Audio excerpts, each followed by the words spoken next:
Ngayong tag-init, marami raw ginagawang hakbang ang water concessionaires para matiyak na sapat ang supply ng tubig. Nakatutok si Dano Tingkungko. Dahil ilang buwan nang walang ulan, natutuyo na ang mga tanim na mais at mani sa Dilasag, Aurora.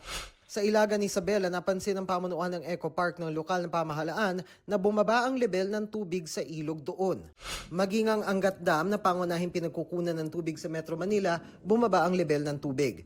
Sa tala ng Pag-asa Hydrometeorology Division, ang lahat ng dam maliban sa Angat, Ipo at Lamesa mas mababa sa level na sapat para makapag-supply sa mga bahay at sakahan. Ayon sa Manila Water, bago pa ang tag-init, marami na silang inilatag na hakbang para mapanatili ang supply ng tubig at mataas na water pressure sa kanilang mga customer. Para mabawasan ang pagdepende lang sa Angat Dam para sa supply ng tubig, nagdagdag sila ng iba pang water source. Yung mga water sources natin ngayon are much more kesa yung mga dati. When you look at water resource management, this is a spectrum. At hindi ito a matter of supply management alone.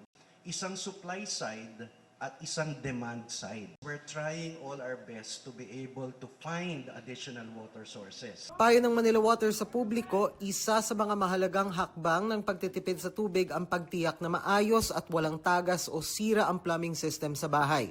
Sabi ng Maynilad na sumasakop sa West Concessionaire Zone sa Metro Manila, nagpapatupad din ito ng mga hakbang para masigurong tuloy-tuloy ang serbisyo ng tubig sa kanilang nasasakupan. Daan natin kung nakatutok 24 oras.